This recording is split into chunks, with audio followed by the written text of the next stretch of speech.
कोई भी सपना साकार करने के लिए सबसे जरूरी है सही कोच का होना। चुनिए आयुष दर्पण डिजिटल को और करे अपनी क्लिनिकल आयुर्वेद सीखने का सपना साकार। Download the app now.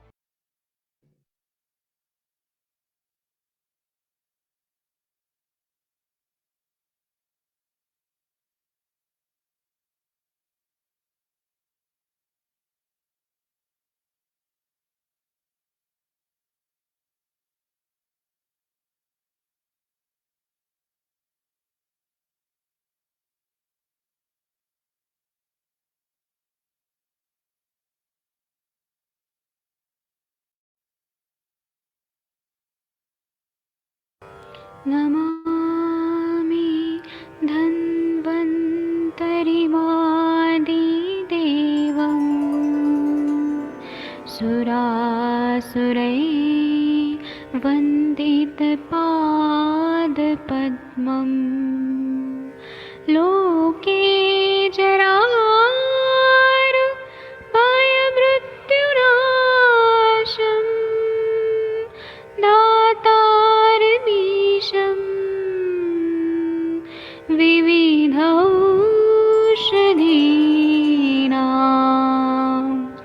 शङ्खं चक्रं जलौकां दधतं मृतघटं चारुतोर्भिश्चतुर्भिः सूक्ष्मस्वच्छादिरुद्यं शुकपरिविलसन्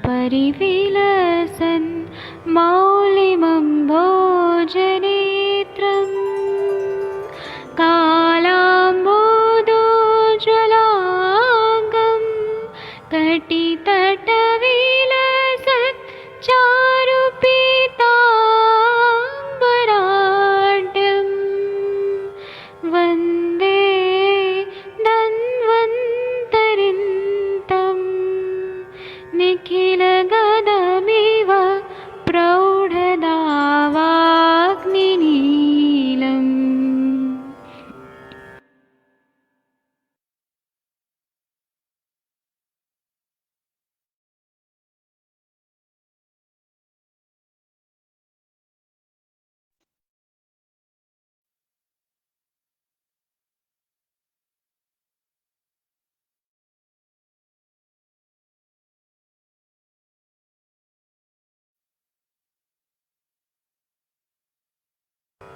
नमामि धन्वन्तरिमादिदेवं सुरासुरैर्वन्दितपादपद्मं लोके जरारुभयमृत्युनाशं दातारमीशं विविधौषधीनां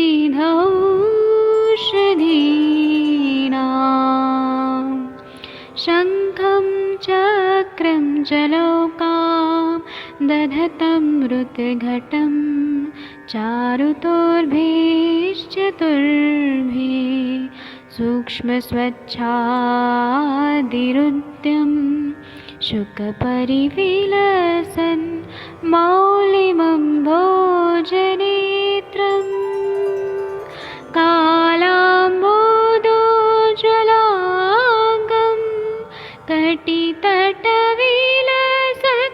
चारुपीताम्बराढ्यं वन्दे धन्वन्तरिन्तं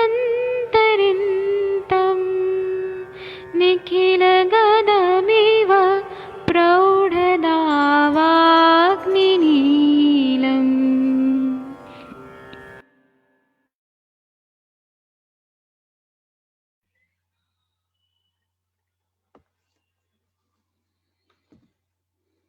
प्रणाम सभी लोगों को। मैं वैद्य अरविंद पाठक पुणे महाराष्ट्र से आप सभी लोगों का स्वागत करता हूं। सभी लोगों को कोटि कोटि प्रणाम करता हूं।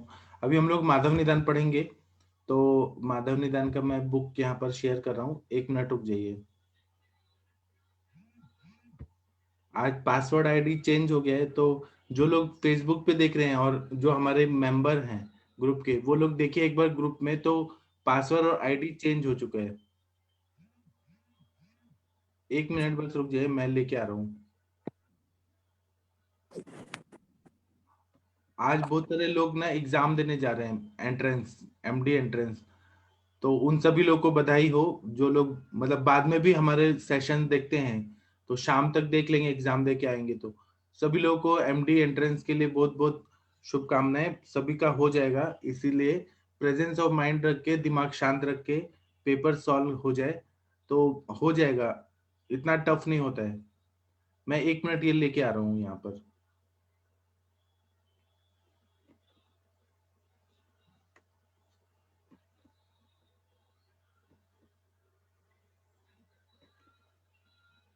एक मिनट।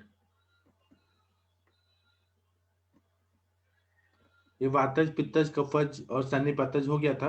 ये 5वां नंबर का शल्यज मूत्रकृच आज ही हम लोग पढ़ेंगे और इस पर एनालिसिस करेंगे, क्योंकि ये बहुत ही जरूरी है हमें समझना अपने शास्त्र को, ताकि हमारे पास जब भी पेशेंट आए तो आयुर्वेदीय पद्धति से हम लोग को निदान और लक्षण संप्राप्ति ये समझ आना चाहिए। मैं यहाँ पर एक दो लोगों को होस्ट भी बना देता हूँ। 1 मिनट रुक जाइए।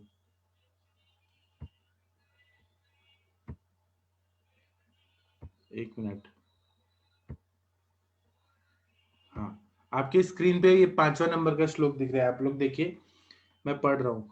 मूत्रवाहिषु शल्येन शतेष्वभिहतेषु वा मूत्रकृच्छं तदा घातात् जायते वृषदारुणम् मुत वातकृच्छं तुल्यानि तस्य लिंगानि निर्दिशेत। इतना बढ़िया बता रहे हैं कि शल्यज मूत्रकृच्छ अगर कोई ना कोई वजह से, फॉरेन बॉडी के वजह से अगर हो जाता है तो क्या होता है, तो मूत्रवाहिनी नाड़ियों में सलाई चलाने वाले घाव हो जाने पे अथवा किसी भी प्रकार चोट लगने पर मूत्रकृच्छ हो जाता है, वह बड़ा कष्टदायक होता है। उसके लक्षण वातकृच्छ के समान ही होते हैं, इसे शल्यज मूत्रकृच्छ कहते हैं। इसके बारे में टीकाकार क्या बोलते हैं कि टीकाकार का मत है कि शल्याभिघात मूत्रकृच्छ संप्राप्ति लक्षण कहते हैं कि मूत्रवाही स्त्रोतों में शल्यादि द्वारा क्षत हो जाने से अथवा अन्य प्रकार के चोट लग जाने से आघात जन्य मूत्रकृच्छ हो जाता है, और यह मूत्रकृच्छ भी अत्यंत दारुण होता है। इसके शेष लक्षण वातज मूत्रकृच्छ के समान होना चाहिए। तो वातज मूत्रकृच्छ में क्या होता है कि वातज मूत्रकृच्छ में बंक्षण और बस्ती प्रदेश और लिंग में तीव्र पीड़ा और वेदना होती है, बेचैनी होती है और मूत्र थोड़ा थोड़ा करके उतरता है। ऐसे हमारे पास पेशेंट आते हैं कभी कभी कि जिनको अंदर ही अंदर इन्फ्लेमेशन हो जाता है, इन्फ्लेमेशन हो गया या कोई ना कोई तरह से वहां पे ये हो गया, आघात हो जाता है शल्य की वजह से, तो वो सर्जिकल प्रोसेस रहती है। यहाँ पे सिम्टम्स बता दिए शल्यज मूत्रकृच्छ। 1 मिनट रुकिए, मुझे आप लोगों को अनम्यूट करने का ऑप्शन दीजिए। 1 मिनट रुकिए। 1 मिनट, और टीकाकार लोगों ने क्या बताया वो भी मैं निकाल रहा हूँ मराठी की किताबों में। 1 मिनट रुकिए।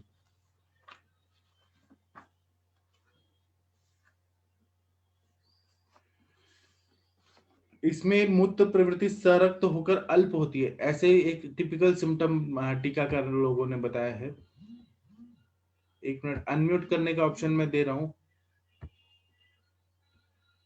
डॉक्टर वर्षा कौशिक मैम या किसी ने ये ऐसे पेशेंट देखे हैं शल्यज मूत्रकृच्छ के? सरक्त मूत्र प्रवृत्ति हो रही है, अभ्यंतर शल्य व बाह्य शस्त्र से आघात अश्मरी आदि के कारण व्रण उत्पन्न हो जाता है। आप लोगों ने देखा है जी प्रणाम सर। हाँ, प्रणाम, बताइए जी सर, बताइए। अश्वरी थी उसको सर, जो पेशेंट अभी कुछ दिन पहले आए थे और उनको ब्लीडिंग होती थी बीच बीच में। बाद में यूएसजी कराया तो एक तो उनको प्रोस्टेट भी था और प्रोस्टेटाइटिस और ये भी था अश्वरी। फिर उसके बाद हमने ऑपरेट कराया तभी ठीक हुई। मतलब कैथेटर लगाने से ठीक हो जा रहा था, पर परमानेंट सोल्यूशन तो नहीं। कभी कभी ऐसे भी दिखता है कि पॉलिश कैथेटर बहुत दिन तक लगाया है और उससे इंजरी होके हाँ जी, तो यूटीआई। हाँ जी जी, उसकी वजह से भी ब्लीडिंग हो रही है। जी। तो उसमें पेन वगैरह पूछा है पेशेंट से कैसा होता है? बहुत ज्यादा था सर, मुझे तो वो रात को, आधी रात को आ जाता था वो पेशेंट, रात को 12 साढ़े 12 बजे से, और एक दिन सुबह के 6 बजे तक पूरी रात भर उनके साथ परेशान हुई। बहुत सारा उनका स्नेहन स्वेदन किया उस जगह में कि कैसे भी करके इनको यूरिन हो जाए, लेकिन नहीं हो रही थी। फिर लास्ट में उनको कैथेटराइज ही किया। जी ठीक है। उसके बाद यूएसजी कराने भेजा था, तब फिर वो सुबह गए तब उनके में यही ये मतलब इसमें लिखा है कि स्टोन आया उत्तर और बस्ती के समय बीपीएच तो पहले से ही था। हाँ, इसमें लिखा है उत्तर बस्ती के समय शलाकादि के द्वारा भी व्रण उत्पन्न हो जाता है, उसके वजह से भी आघातज मूत्राघात हो जाता जी है। सर। जी जी इसीलिए उनकी उत्तर बस्ती भी नहीं कर रही थी, क्योंकि वही हो सकता था इंजरी हो जाती और फिर उसके बाद अपने ऊपर ही ब्लेम डालती। जी, और इसको बोल रहे हैं कि यह अभिघातज मूत्रकृच है, इसी को रक्तज मूत्रकृच भी बोलते हैं। Tinkle Yadav ji, Asha Gupta ji, thank you ma'am. और किसी ने देखा है प्रणाम पेशेंट सर। को? बताइए। हाँ प्रणाम। आशा गुप्ता मैम आप बताइए। हाँ प्रणाम सर। जी ये एक्चुअली मुझे खुद लगभग 1 साल पहले एकदम से सही थी, मैं कोई प्रॉब्लम नहीं था। और जी एक दिन सुबह उठी तो मतलब उसके बाद से पूरे दिन में परेशान रही। हर एक एक मिनट के बाद, हर एक एक मिनट के बाद यूरिन पास करने जा रही थी और विद ब्लड आ रहा था। तो मुझे इतना टेंशन हो गया, मैं कहा क्या हो गया, एकदम से इतना ब्लीडिंग हो रही है और इतना दर्द था। तो फिर मैं यूएसजी करवाने गई तो फिर मैडम ने कहा कि आपके एक ब्लैडर में एक छोटी सी पथरी है और 5 mm की, इसीलिए दिक्कत हो रही है आपको। पर वो टच वुड सर, मैंने तो कुछ भी नहीं लिया था, सिर्फ नीर ही लिया था, पर वो निकल गई। उसके बाद आज तक मुझे कोई प्रॉब्लम नहीं हुई। पर वो दिन बहुत ही मतलब बहुत खराब था। सीवियर पेन हो रहा था। बहुत सीवियर पेन था सर, ब्लीडिंग ब्लीडिंग हो रही थी विद यूरिन, यूरिन थोड़ा सा फिर ब्लीडिंग ब्लीडिंग, और हर 2-2 मिनट पे, हर 2-2 मिनट पे इतना बुरा हाल था। जी अच्छा, आप समझ आया। और किसी को कुछ बताना है? Thank you Asha ma'am. किसी को ऐसा एक्सपीरियंस है कि मतलब कैथेटराइजेशन की वजह से या फिर अंदर घाव होने की वजह से ऐसा हो रहा था? डॉक्टर पूजा रच मैम, शशि तिवारी मैम, अर्चना मैम, कुछ बोलिए आप लोग।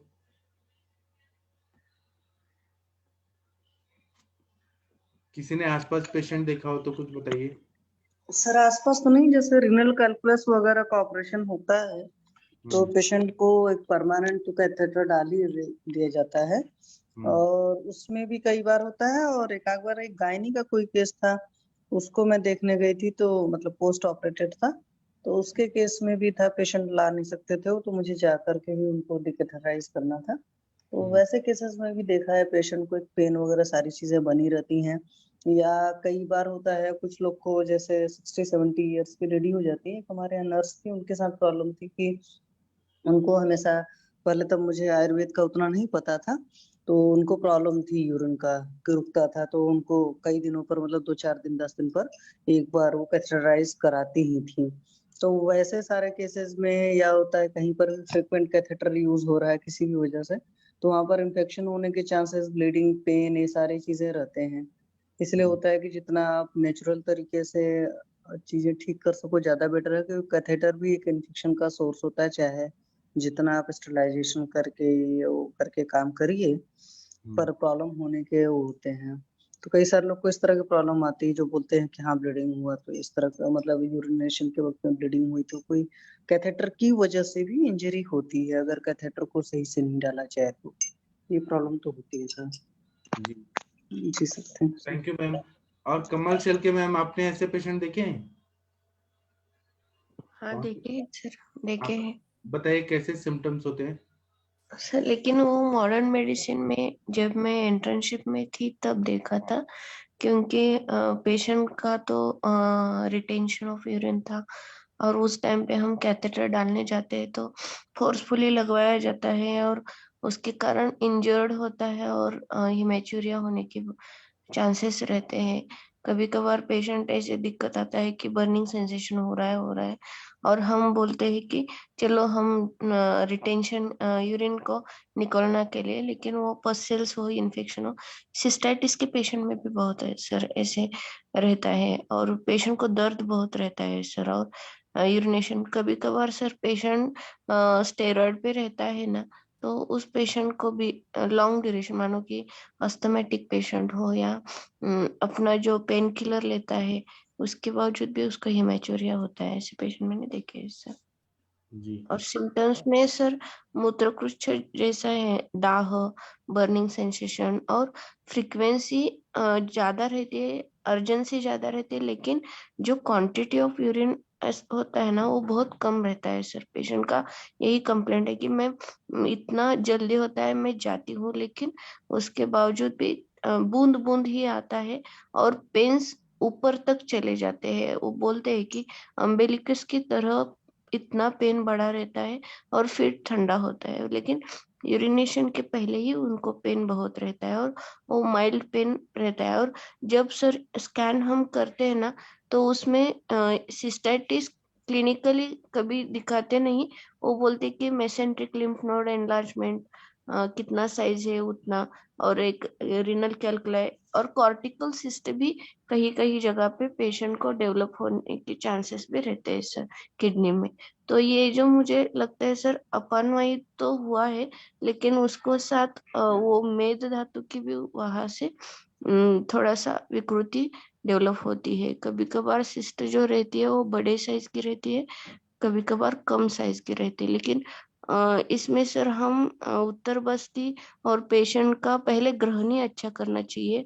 वातानुलोमन के लिए पेशेंट का ट्रीटमेंट और खान पान और हेतु निकालना चाहिए, और उसके बाद पेशेंट को हम जब मात्रा बस्ती नस्य और कभी कभार निरोजन मनोह भी रहता है। साइकोलॉजिकली पेशेंट कभी कभार ऐसा रहता है कि नहीं मुझे ऐसा है, सब कुछ अच्छा होने के बावजूद। एक पेशेंट मेरे पास आई थी सर कि उसको कॉन्स्टिपेशन था और वो उसको सर दर्द भी था, लेकिन उसको ये नहीं पता था कि कॉन्स्टिपेशन की वजह से उसको सर दर्द है।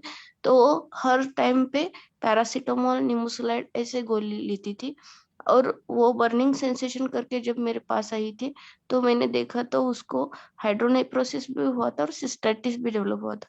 तो उसका हेतु उधर यही निकला कि वो 3 बरस से पैरासीटामोल हर रोज सर लेती थी, लेकिन उसको ये नहीं पता था कि मेरा मोशन अच्छी तरीके से क्लियर नहीं हो रहा और उसकी वजह से ही सिर दर्द है। तो उसको लगता था कि मेरा जो वर्क करती थी उनका शॉप था, शॉप में दिन भर बैठने की वजह से सर दर्द होगा ऐसे लगता था। और वेग धारण मानो तो तृष्णा, मूत्र वेग का धारण और शुदा वेग का धारण, रात्रि जागरण शॉप होने के बावजूद। तो ये जो उनका हेतु था ना वो उसको बता दिया, और मैंने उस टाइम पे पेशेंट को उशिरासो और मात्रा बस्ती चालू की थी। और सर मूत्र मार्ग में मैंने जो हमारा रहता है चंदन बला लाक्षादी मूषक सिद्ध भी थोड़ा सा डाला था पेशेंट को सेकेंड टाइम पे, लेकिन पहले चंदन बला लाक्षादी सहचरादी तेल दिया था। तो पेशेंट का इतना अच्छा रिलीफ हो गया। उसके बाद मैंने स्कैन किया तो सर वो जो हाइड्रोनेफ्रोसिस माइल्ड था वो भी कम हुआ और सिस्टाइटिस भी गायब हो गया, और अभी पेशेंट पहले से भी बहुत। और पेशेंट एक कंप्लेंट पेशेंट था कि वो ओबेज हो रही थी। वो बोल रही थी कि मैं कम खाती हूँ फिर भी मेरा वेट गेन हो रहा है। तो ये थोड़ा सा मेद विकृति की तरफ जा रहा था, और कॉर्टिकल सिस्ट भी उसको 2 सेंटीमीटर की थी। तो उस टाइम पे मैं रक्तपाचक दिया था, मैंने मेदोपाचक दिया था, और ओरली भी थोड़ा सा गोक्षरदी गुगुल भी दिया था सर। और कनकासो और उशिरासो तो मैं चलाती थी। वो पेशेंट बहुत अच्छी तरीके से ट्रीट हो गया सर। ऐसे अलग अलग तरह के से अलग अलग हेतु से पेशेंट मिलते हैं सर हमको। और शल्यज मूत्र कुछ मॉडर्न वाले लोग सिस्टोस्कोपी करते हैं और उसके बावजूद वो बोलते हैं कि आपको हमेशा रिटेंशन के लिए कैथेटर यूज करना चाहिए। लेकिन मुझे लगता है कि हम आयुर्वेद के तरीके से देखें तो वो अच्छे तरीके से ट्रीट होता है sir. Okay sir, thank you. Thank you. और डॉक्टर मिनल गुप्ता मैम, आपने ऐसे पेशेंट देखे हैं? या डॉक्टर दीप्ति जी, आप लोगों ने देखे हैं कि कहीं चोट लग गया, कैथेटर डालते टाइम कोई प्रॉब्लम हो गया, उसकी वजह से ब्लीडिंग होने लगा? किसी को कुछ बताना है तो बता सकते हैं। किसी का कोई एक्सपीरियंस है तो शेयर करिए प्लीज।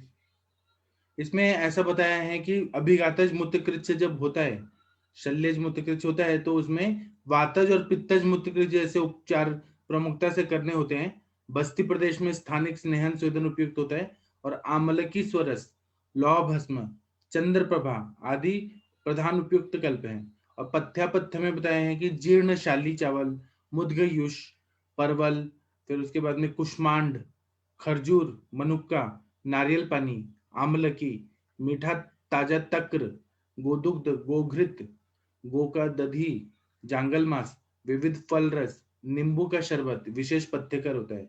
और क्या नहीं देना चाहिए ऐसे कंडीशन में, तो विरुद्धाशन नहीं देना चाहिए, विषमाशन नहीं देना चाहिए, विदाही अम्ल अन्न, तले हुए पदार्थ, मद्य का सेवन वर्ज्य करना चाहिए, मद से मछली नहीं देना चाहिए, लवण ज्यादा नहीं देना चाहिए, तांबुल, हींग, सरसब जैसे तीक्ष्ण और अभिसंधी पदार्थ अपथ्यकर होते हैं। और अति व्यवहार, अति परिश्रम और अश्व आदि से सफर करना, मूत्र वेकर विधारण करना अपथ्यकर होता है। इसको ध्यान में रखना चाहिए। आप लोगों का कोई एक्सपीरियंस है तो शेयर करिए प्लीज। डॉक्टर दीप्ति जी, आपने ऐसे पेशेंट देखे हैं? हाँ जी सर, प्रणाम सर। मैंने देखे हैं ऐसे जो कैथेटराइजेशन की वजह से ब्लीडिंग होता है, वैसे पेशेंट हैं, बट वो ज्यादा सर्जिकल के पास जाते हैं। मैंने ऐसा पेशेंट देखा कि प्रमेह की बहुत क्रॉनिक हिस्ट्री थी, 10 से 15 साल से प्रमेह था उसका, जो वातज में मोस्टली पित्तज वातज में कन्वर्ट हो गया था। उसको मूत्र मार्ग से ब्लीडिंग हो रही थी, तो वो ब्लीडिंग और मूत्रकृच्छ ऐसे कंप्लेन लेके आई। उसका पूरा हिस्ट्री लिया तो वो जो प्रमेह के अपने हेतु रहते वो सारे थे, और वो पित्त प्रकृति की पेशेंट थी।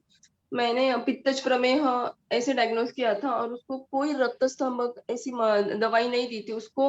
एकदम यूरिन ब्लड जैसी रेड कलर की यूरिन हो रही थी, सादा ब्लीडिंग भी नहीं था, बहुत ब्लडी यूरिन हो रही थी। डर के मारे वो आ गई थी और सारा एलोपैथी ट्रीटमेंट लेके आई थी। तो मैंने उसको बस पित्त शमन और विरेचन दिया था, और बहुत घृतपान करने को बोला था, तो 1 हफ्ते में ही उसका ब्लीडिंग कम हुआ था। तो हमें हेतु पे जाना चाहिए, और ब्लीडिंग हो रही करके रक्त स्तंभक देना मैंने उचित नहीं समझा। प्रॉपर हिस्ट्री लिया ना उसका, तो उसमें रुक्षता बहुत थी, उसने कभी घी नहीं खाया था, डायबिटीज है तो वो बंद करके रखा था, और हेतु खाने पीने में सब चालू थे। उष्ण तीक्ष्ण खाना खाना, रात्रों जागरण होना, पानी ज्यादा पीना। तो उसका क्या वायु खराब था, अग्नि खराब था, आई तब तो पूरा अग्नि मांद्य था। तो दीपन पाचन अनुलोमन मैंने सद्य विरेचन करा लिया त्रिवृत अवलेह से, और बाद में अग्नि अच्छा होने के बाद बहुत घृतपान बोला, तो 6-7 दिन में ही उसका ब्लीडिंग कम हुआ। और बाद में थोड़ा थोड़ा ना डायबिटीज अनकंट्रोल भी था जब आई थी, तो थोड़ा थोड़ा कंट्रोल में आने लगा। जी doctor Meenal, thank you ma'am. Doctor Meenal Gupta ma'am, आप कुछ बताएंगी? आपका कोई एक्सपीरियंस है तो बताइए।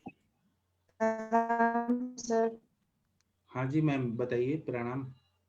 सर मूत्रकच्छ के पेशेंट बहुत है, लेकिन सर शल्यज मूत्रकच्छ का अभी तक कोई पेशेंट मेरे पास नहीं आया है। मतलब कैथेटर की वजह से कुछ तकलीफ हो गया, ऐसे देखा है जहाँ पे ब्लड आ रहा है?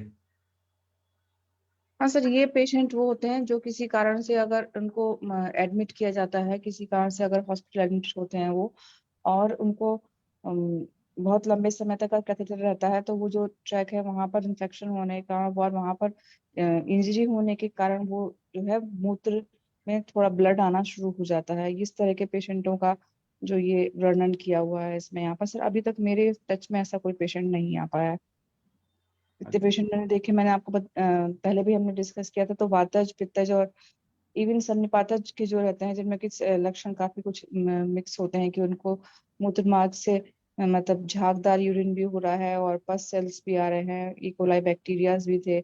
इस तरह के पेशेंट्स तो अभी सर ट्रीट किए हैं, लेकिन अभी शल्यज वाला कोई मेरे सामने नहीं आ पाया। ठीक है, आपके पास आएंगे तो आप देखिएगा फिर हाँ एनालिसिस। ठीक है, थैंक यू। Okay sir. हाँ, किसी को कुछ बताना है तो बताइए, नहीं तो हम आगे बढ़ते हैं।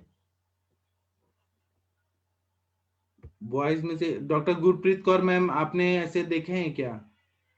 तकदीर सिंह जी, गुरप्रीत कौर मैम, टिंकल यादव जी, कुछ देखे हैं तो बता सकते हैं PHCRS में। हाँ जी, बताइए। Good morning sir.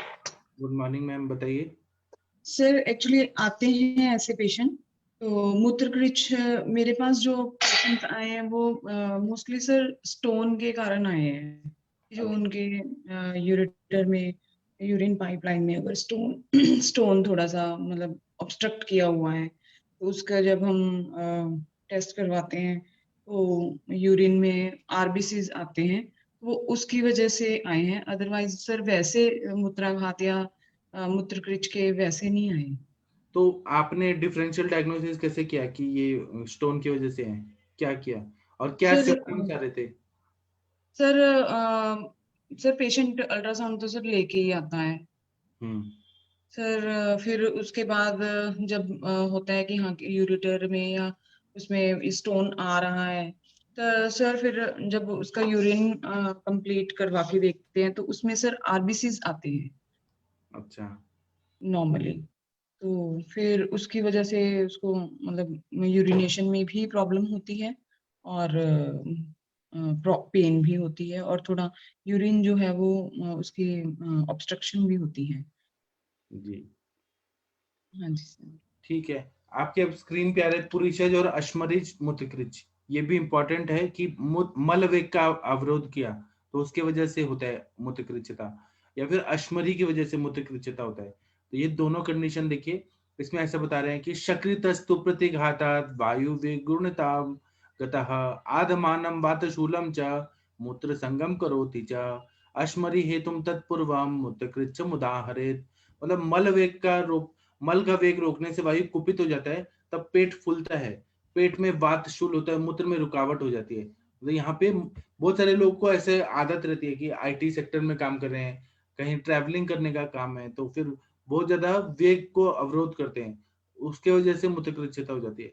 या फिर अश्मरी रोग हो जाता है, उसे अश्मरी से मूत्रकृच्छ भी हो जाता है, किडनी स्टोन की वजह से भी। टीकाकार क्या बोलते हैं कि कृच्छम मूत्रकृच्छम मूत्रवाही श्रुति मूत्र वह स्त्रोतसु अश्मरी हेतु तत्पूर्वम इति अश्मरी हेत्वतिथि लक्ष्यपदम तत्पूर्वमिति लक्ष्यपदम तत्पूर्वम अश्वरी पूर्वम। इसका मतलब ये है कि ये जो कृच्छम जो बोल रहे हैं कष्ट साध्य मूत्र, मतलब बहुत ज्यादा तकलीफ देके मूत्रकृच्छता हो जाती है, उसको ये पुरीशज मूत्रकृच्छता बोलते हैं। और इसमें यही बता रहे हैं कि मूत्रवाही स्त्रोतों में वायु भर जाता है। वायु कैसे भरता है? तो मल का वेग रोकने से जब वायु प्रतिलोमित हो जाता है, मतलब उल्टे डायरेक्शन में चला जाता है, तो पेट में अफारा होता है, उधर नाभि प्रदेश में वातजन्य अनेक प्रकार शूल एवं मूत्रकृच्छ हो जाया करता है। इसी तरह से अश्मरी जन्य मूत्रकृच्छ बता रहे हैं कि अश्मरी जन्य मूत्रकृच्छ में अश्मरी के कारण, किडनी स्टोन के कारण अश्मरी का टुकड़ा मूत्र प्रणाली में रुक जाता है, तब काटने की सी अत्यंत पीड़ा होती है। मूत्र भी थोड़ा थोड़ा करके कभी कभी रक्त से मिला हुआ आता है। ऐसा आप लोगों ने अगर पेशेंट देखे हैं तो बताइए। इसमें और टीकाकार बोलते हैं कि अश्मरी और शर्करा के हेतु और लक्षण समान होते हैं। जब अश्मरी पित्त से परिपाचित होकर वायु से शुष्क होकर उसी समय कफ का क्षय हो जाता है। अश्मरी में ही वायु से शुष्कता हो रही है, पित्त से परिपाचित हो जा रहे हैं और कफ का क्षय हो जाता है। संधानकारी कफ का क्षय होने से, अब कफ ही तो जोड़ के रख रहे हैं, तो अगर कफ का क्षय होगा तो अश्मरी के छोटे छोटे टुकड़े हो जाते हैं, उन्हें शर्करा बोलते हैं। ये छोटे अश्मरी या शर्करा मूत्र में से बाहर निकलते समय बहुत समय भयंकर पीड़ा निर्माण करते हैं। ऐसा मूत्रकृच्छ निर्माण होता है। उस समय हृदय प्रदेश में पीड़ा होती है, सर्वांग कंप होता है, कुक्षी शूल, अग्नि दौर्बल्यता, क्वचित मूर्छा, ये लक्षण मिलते हैं। मूत्र के साथ शर्करा बाहर आ जाने से वेदना का उपशम हो जाता है। जब वो बाहर आया तो पेन कम हो जाएगा, परंतु फिर से अन्य शर्करा से अवरोध निर्माण हुआ तो फिर से मूत्रकृच्छता हो जाती है। शर्करा का भेदन होने पर अगर उसमें छोटे छोटे टुकड़े हो जाए तो उसे सिक्ता बोलते हैं। ये टुकड़े बहुत ही छोटे होने के कारण मूत्रकृच्छता ना होकर सिक्ता में यह लक्षण निर्माण होता है। जैसे बालू का कण होता है ना, वैसा हो जाता है। इसमें मूत्रकृच्छता में मूत्रोत्पत्ति योग्य प्रकार से होती है, किंतु कृच्छता अवरोध होता है। इसलिए औषधोपचार में वातानुलोमन की क्रिया प्रमुखता से की जाती है। और इसमें निरू बस्ती, अनुवासन बस्ती, उत्तर बस्ती, अवगाह स्वेद या बस्ती प्रदेश में ताप स्वेद, भोजन के पूर्व घृतपान या भोजन के बाद घृतपान, अवपीड़क ने मूत्र औषधि में तृण पंचमूल का क्वाथ, गोक्षुर का क्वाथ, पुनर्नवा, कंटकारी, पलाश पुष्प आदि द्रव्य का उपयोग किया जाता है। शिला जतु, त्रिवंग, गुगुल कल्प लाभदायी होते हैं।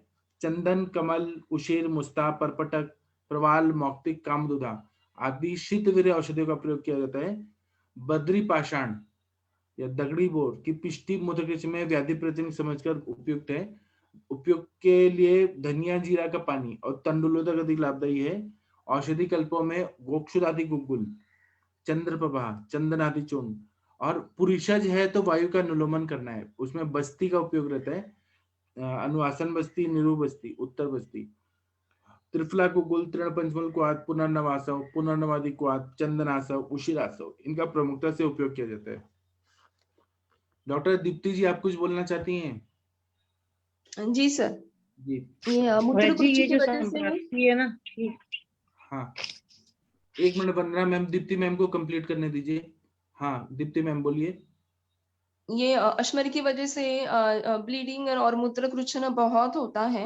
स्पेशली जो ऑक्सलेट वाले स्टोन जिसको हिस्ट्री होता है ना, उनको बहुत ब्लीडिंग होता है जब किडनी स्टोन होता है तो। और मैंने एक पेशेंट देखा था कि जो एक्चुअली उसको ग्रहणी उसका हेतु था, ग्रहणी बहुत साल से था और उसको हर 6-7 महीने में किडनी स्टोन होता था, ऑक्सलेट वाला ही। वो टेस्ट करने को लेके जाते थे लैब में, तो हर बार वही निकलता था। उसने 3 to 4 टाइम्स उसकी सर्जरी करवाई थी, स्टेंट डाला हुआ था, और फिर चौथे 5वें महीने में उसको फिर से होना ही था, अलग अलग साइजेस के। और वो हर साल बढ़ते बढ़ते था, 4-5 mm के पहले होते थे, तो फिर 9-10 mm के, 11 mm के ऐसे होने लगे, और मल्टीपल होने लगे, और बायलैटरल होने लगे।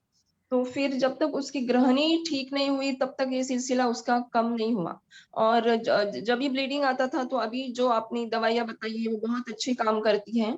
और ऐसे पेशेंट्स में ना अग्नि अच्छा करके स्नेहपान ही बहुत ज्यादा जरूरी है।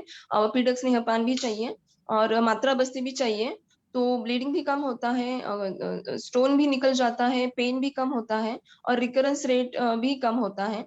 बट मैंने जो देखा था उसमें ग्रहणी उसकी चालू थी, ग्रहणी के हेतु वो खुद बोलते थे कि हर रोज शाम को स्नैक्स टाइम पे उनको फरसान वगैरह खाना बहुत पसंद था। पित्तवर्धक आहार विहार था, और खुद वो पेशेंट पित्त प्रकृति के थे।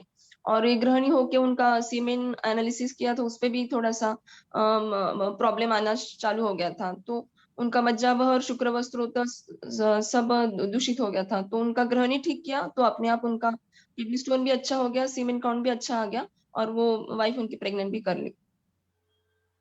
जी, आपने बहुत इंपॉर्टेंट बात कहा, ग्रहणी दृष्टि और मूत्रकृच्छता, ये इसको ध्यान में हमेशा रखना चाहिए, बहुत इंपॉर्टेंट है। केवल आप स्टोन की चिकित्सा कर रहे हो, ग्रहणी को ठीक नहीं कर रहे, तो बार बार होगा, बार बार होगा।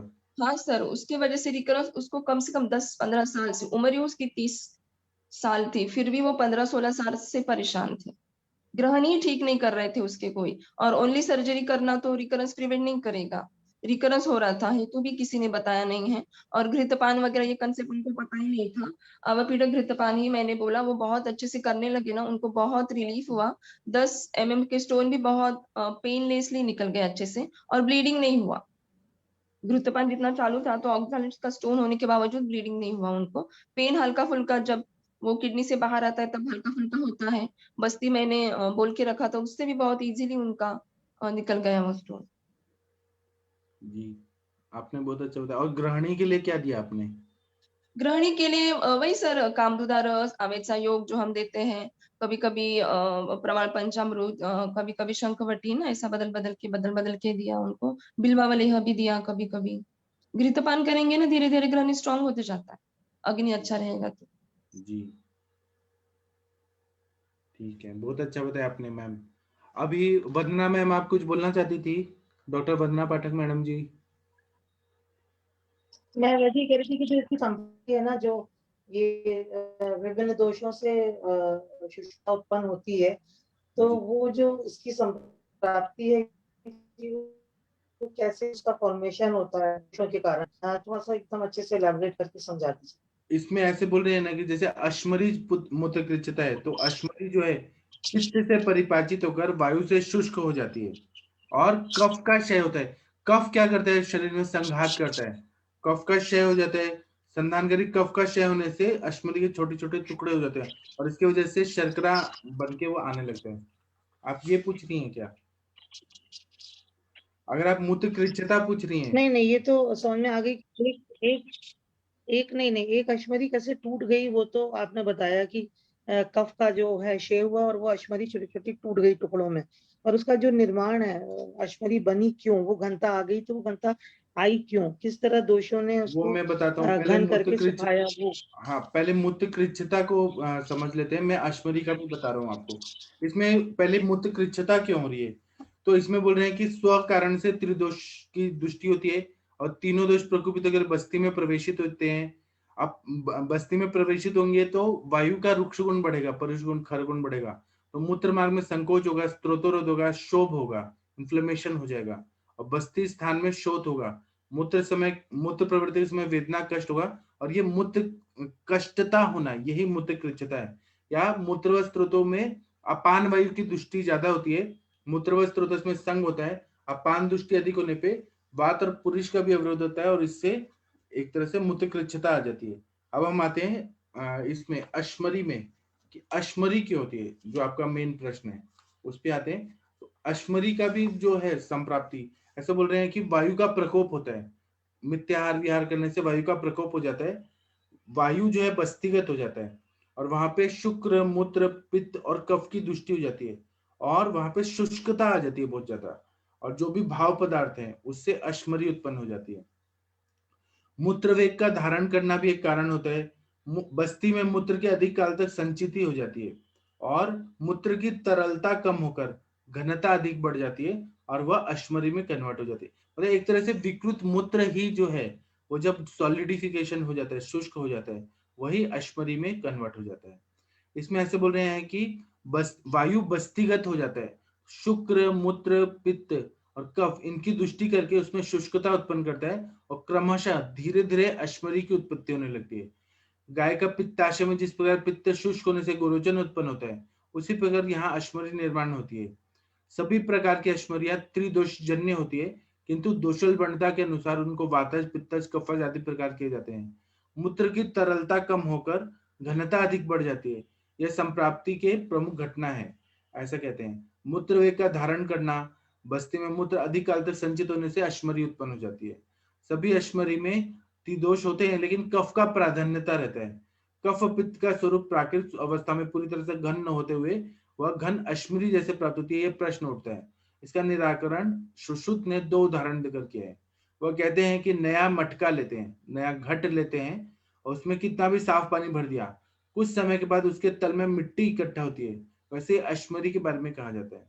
या फिर आसमान में बादलों से गिरने वाली बरसात का पानी वायु और विद्युलता के कारण घनीभूत होकर उसमें ओले बरसाते हैं, वैसे अश्मरी में होता है।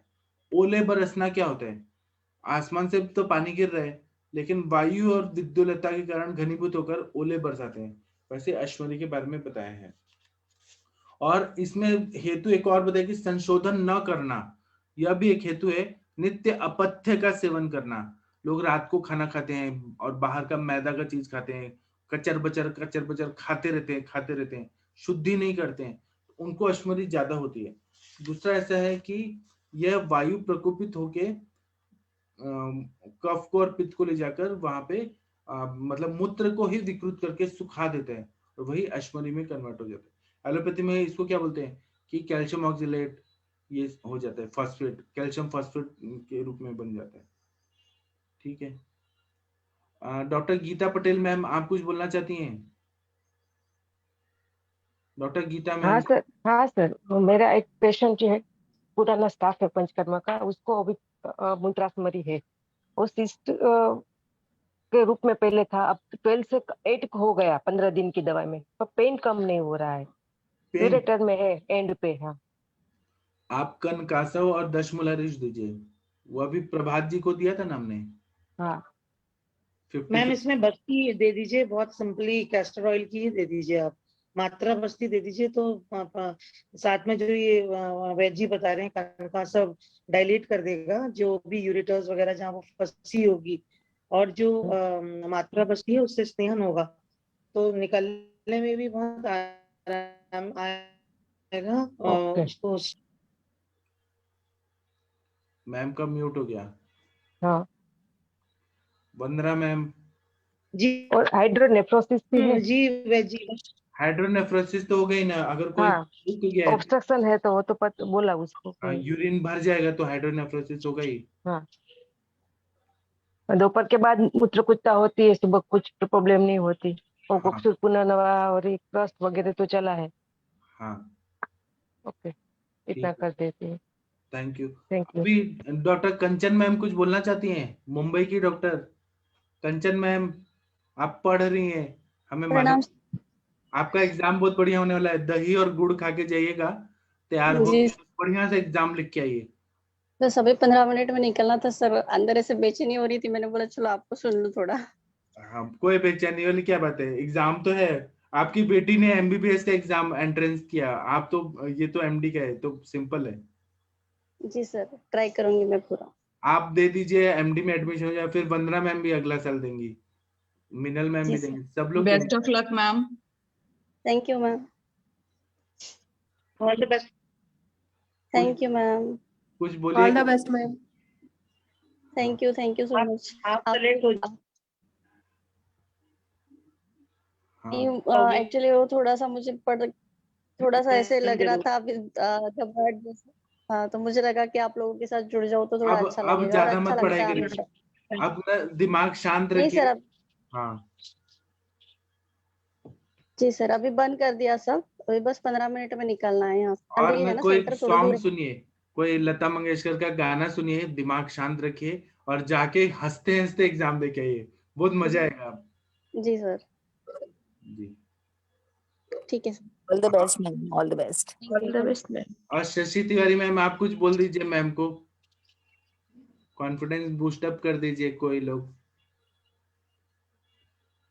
शशि मैम नहीं है। मैम आप अच्छे से पढ़ के गुड मॉर्निंग मैम, सब लोग सब मैम बहुत प्रार्थना अच्छे कर से रहे एग्जाम हैं लो, सब हो बच्चों के जाएगा लिए। पक्का। आपने जितनी पढ़ाई लिखाई करी है और आता कितना है, हो जाएगा।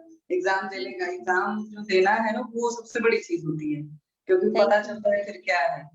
इसलिए परेशान बिल्कुल नहीं हुए, और एग्जाम देने से कुछ टाइम पहले अगर बुक्स छोड़ दिया जाए तो ज्यादा होता है, अदरवाइज एग्जाम टाइम तक पढ़ते रहो ना तो कंफ्यूजन भी ज्यादा होती है, स्ट्रेस लेवल भी ज्यादा हो जाता है। तो एग्जाम के कुछ टाइम पहले, मतलब एटलीस्ट 2-4 घंटे पहले आप छोड़ सकते हो। आप कुछ और कर सकते हो, मतलब जैसे लंबी लंबी सांस लेना है, अनुलोम विलोम वगैरह करना है, या उनको चरण कुछ भी इस तरह का जो लगता है, नहीं तो सिंपली ज्ञान मुद्रा में बैठ गए तो कंसंट्रेशन भी अच्छा रहता है और मूड भी रिलैक्स होता है। तो रिलैक्स मूड से आप देकर आइए मैम, एडीएफ के सारे लोग की वेल विशेस आपके साथ हैं, हो जाएगा मैम। जी ma'am, thank you. Best of luck Kanchan ma'am, और सारे लोगों को भी जो अपेयर हो रहे हैं एमडी एग्जाम हाँ। के लिए। मैम रिलैक्स रहिए, सब अच्छा होगा। जी बेस्ट मैम, ऑफ लक। अच्छा लगा सर सब आप लोगों के साथ जुड़ के। Thank you so much.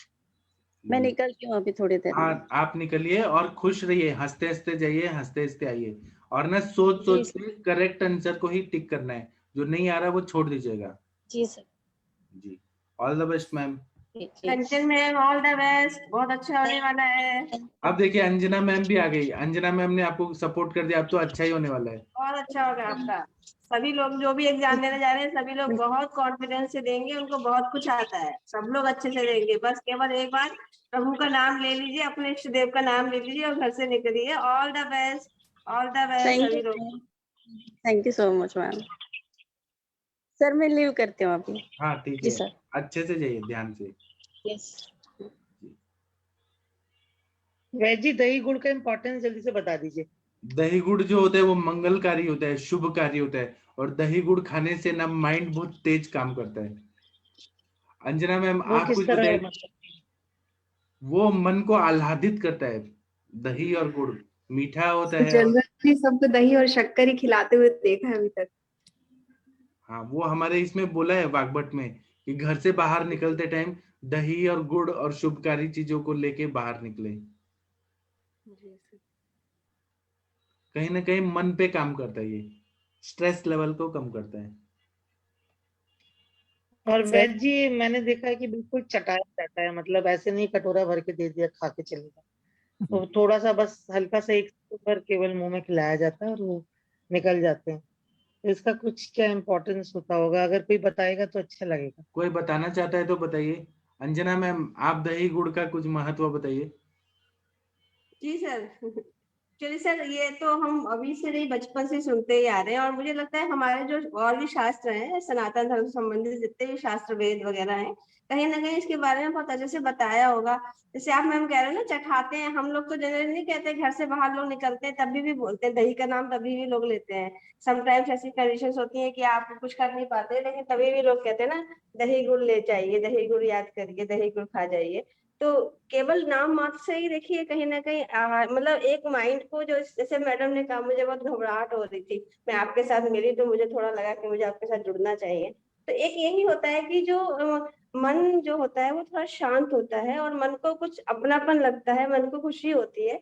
तो यही जो खुशी होती है हमको लगता है जो गुड़ में, दही में, चीनी, शक्कर, दही, बोलते हैं ना, मुंह में शक्कर, तुम्हारे मुंह में शक्कर दही, कोई अच्छी खबर मिलती है तो लगता है कि सबसे पहले तो ये एक सनातन परंपरा के साथ साथ हमें लगता है कि कहीं ना कहीं इसके पीछे भी हमारा विज्ञान होगा, और वो हमारे वेदों में कहीं ना कहीं जरूर उसका वर्णन होगा। इसके बारे में हम, आपने बहुत अच्छा एक आज क्वेश्चन राइज किया है कि हम ऐसा क्यों कहते हैं।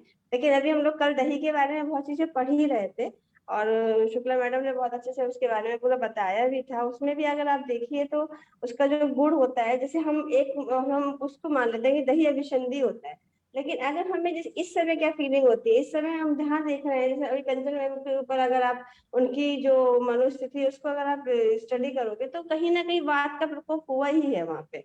मैडम को थोड़ा सा नर्वसनेस आई ही है, तो वहां अगर अभिसंधि गुण मान के अगर हमने दही का नाम नहीं लिया या दही दिया तो कहीं ना कहीं तो वात का शमन करेगा ही, है ना। और बहुत शॉर्ट में ही आपने दे रहे हो, ऐसा भी नहीं कि आप बहुत ज्यादा दे रहे हो।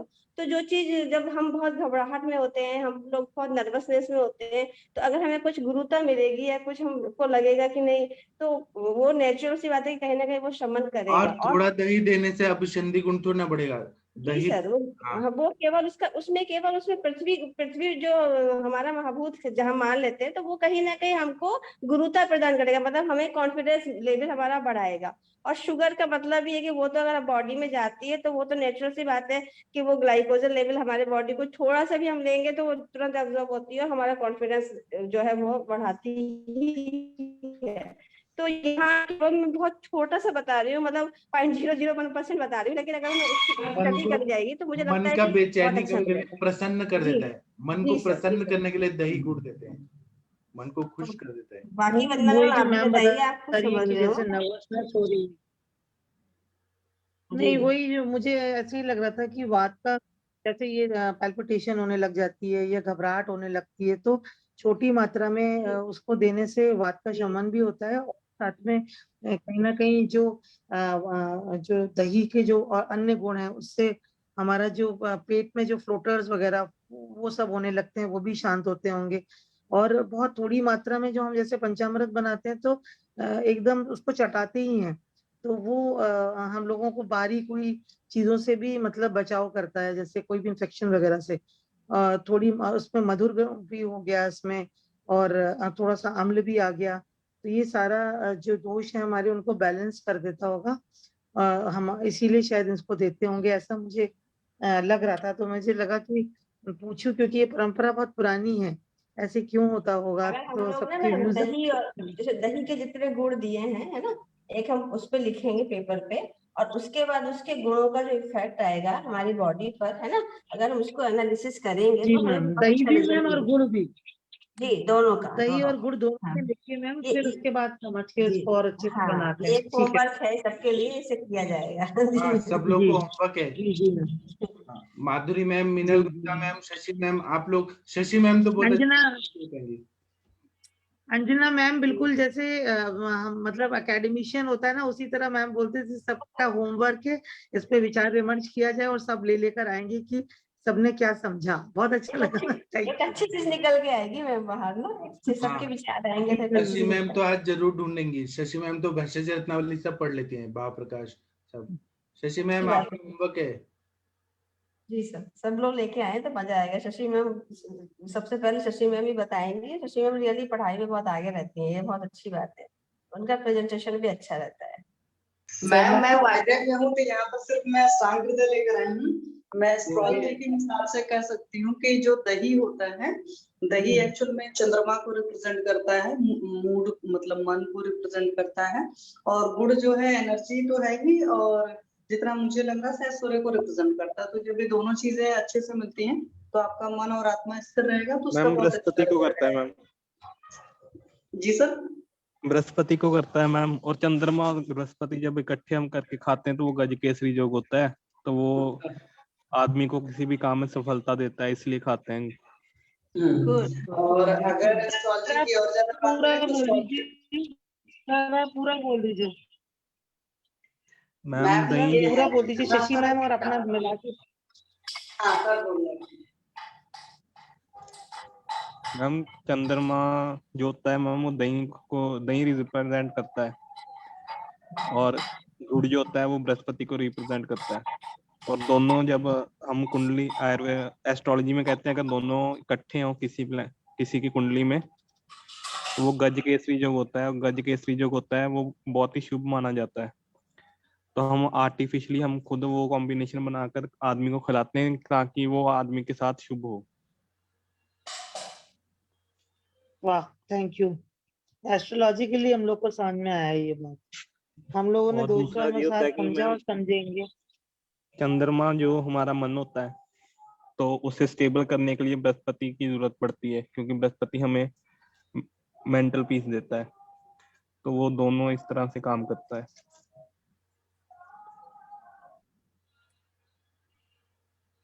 सर तो थैंक जो you sir, thank you, patients होते हैं जी बहुत अच्छा बताया, थैंक यू सर। बहुत अच्छा बताया। मैं ये पूछना चाह रही हूँ सर कि एस्ट्रोलॉजिकली आपने ये बताया, तो जो आजकल स्टूडेंट्स हैं या बच्चे हैं जो बहुत ज्यादा पढ़ाई को लेके या उसको डिप्रेस रहते हैं, तो उनको अपने भोजन में इसको या थोड़ी सी मात्रा में अलग से इसको ऐड करना ही चाहिए ना? जी मैम। स्पेशली जिनका चंद्रमा जो है वो नीच पहले के हो, जमाने में जब भोज तो होता था उनको तो दही दही खिलाते ही थे ना खाने के बाद, दही और चीनी। मैम वो ये भी होता है कि चीनी नहीं खानी चाहिए। कई लोग चीनी डालकर खाते हैं ना, तो फिर वो इफेक्ट नहीं आता। जी, गुड़ का ही आना चाहिए। हाँ, और वेजी मुझे लगता है कि पहले जमाने में पत्तल में पहले ही डाल दिया जाता है दही और गुड़। मतलब वो फर्स्ट होता है मीठा जब भी दिया जाता था, जब पत्तल की दावत होती थी या घर में ब्राह्मण भोज, तो पहले स्पीच ही रख देते हैं, तो दही और गुड़ पहले ही रख दिया जाता है, उसके बाद फिर सारा भोजन रखा जाता है। जी। शशि मैम कुछ बोलना ठीक है। चाहती हैं? हाँ जी सर, मैं बताना चाहती हूँ जैसे आजकल ये सबके साथ प्रॉब्लम आ रही है कि मूड की बहुत ज्यादा प्रॉब्लम है। तो मूड के लिए अगर हम एस्ट्रोलॉजी के हिसाब से काउंट करें तो वहां पर ये चीज होता है कि आपका मदर और मदरली फिगर से बहुत होना चाहिए। अगर हम लोग बीइंग मदर देखें और अपना भी बचपन जब याद आता है, जब हम टीन एज में होते हैं, तो अधिकतर बच्चों के माँ से कॉन्फ्लिक्ट ज्यादा होती है या माँ से भिड़ते रहते हैं। और पानी जो है और दूध होता है, मतलब दूध बहना नहीं चाहिए और पानी का वेस्टेज नहीं होना चाहिए। जो हम अब चिल्लाना शुरू करे हैं 10 सालों से 15 साल से, जब हम बच्चे थे पढ़ते थे तो नहीं समझाता था पानी बचाओ क्या होता है।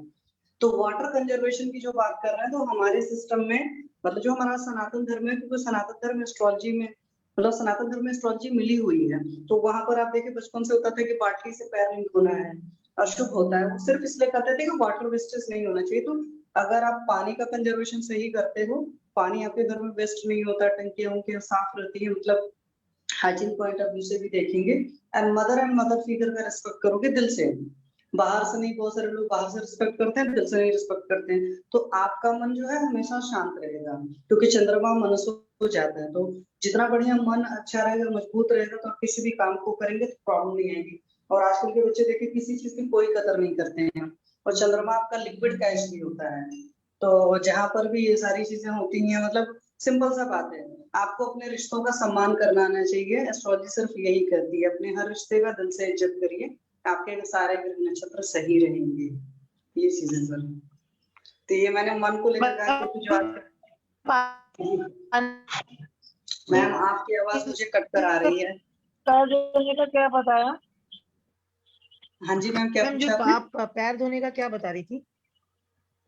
पहले पैर धोने का आप क्या हम बता लोग जब रही थी? बच्चे थे छोटे, तो बोलते थे बाल्टी से पैर नहीं धोना है, अशुभ होता है। उसके पीछे वजह है कि हमारी जो हिंदू मैथोलॉजी है, जिसको मैथोलॉजी एक्चुअल में वर्ड करने लगे तो मेरी भी आदत पड़ी थी। हमारे सनातन धर्म में जो आदतें हमारी बनाई गई थी, वहाँ हर चीजों का कंजर्वेशन पहले था, वहां पर किसी चीज का वेस्टेज नहीं था।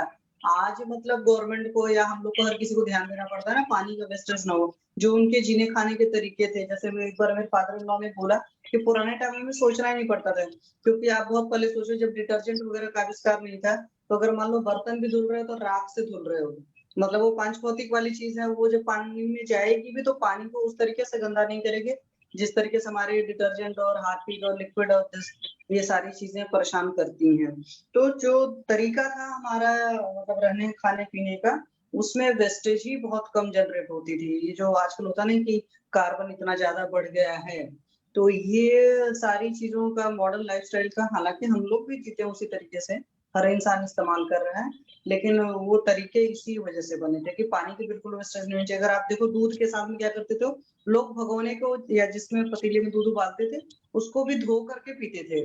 मतलब इतना ज्यादा दूध का कंजर्वेशन भी था, मतलब दूध को वेस्टेज नहीं था। मैं देखती हूँ बहुत सारे लोग ऐसे होते हैं कि दूध उनका हो गया, वो तुरंत उठाकर अपने किचन के सिंक में डाल देते हैं, ख्याल नहीं रखते हैं दूध उनका खराब हो रहा है। तो कहीं ना कहीं जब आपकी जो आदतें होती है ना, वो रिप्रेजेंट करती हैं आपके प्लेनेटरी पोजिशंस को, या सिंपल सा समझ लो आपके मूड को रिप्रेजेंट करती हैं, आपके मन को रिप्रेजेंट करती हैं। मन अगर आपका सही है तो कोई भी कॉम्बो, कोई भी चीज खराब नहीं है, मतलब सब अच्छा है। एस्ट्रोलॉजी सिर्फ सिंपली, अगर वो लोगों ने हवा बना दिया था ये डराना और ना, एस्ट्रोलॉजी का सिंपली मतलब होता है आप अपने हर चीज का, हर रिसोर्सेज का, पेरेंट्स हो चाहे बच्चे हैं, एवरीथिंग इज योर रिसोर्सेज, या सिंपल वर्ड में आप उसको एस्ट्रोलॉजी लैंग्वेज में बोलते हैं कार्मिक अकाउंट।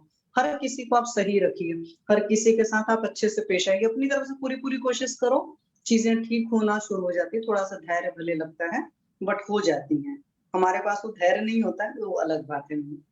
तो मैं ये बताना चाहती थी, क्योंकि चंद्रमा 4-5 चीजों को रिप्रेजेंट करता है। आपका दूध हो गया, आपका पानी हो गया, दही हो गया, मदर हो गया, मदरली फिगर हो गई, पानी की टंकी है, मतलब जहां पर भी पानी जहां पर भी है वो चंद्रमा है। तो ये चीजें हैं। थैंक यू मैम, बहुत अच्छा बताया आपने। सर आपने भी बहुत अच्छा बताया। ठीक है, अभी ना हम थोड़ा ब्रेक ले लेते हैं, 5 मिनट के बाद मिलेंगे। Thank you. और सेम आईडी पासवर्ड से सर फिर से गीता मैम कुछ बोल रही थी। गीता पटेल मैम कुछ बोलना चाह रही थी। गीता मैम। नहीं सर, कुछ नहीं हो गया ना? ठीक है, अब हम 7 बजे मिलते हैं अष्टांग हृदय thank you sir. Same ID password से जुड़ जाएगा। थैंक यू, प्रणाम सभी लोगों को।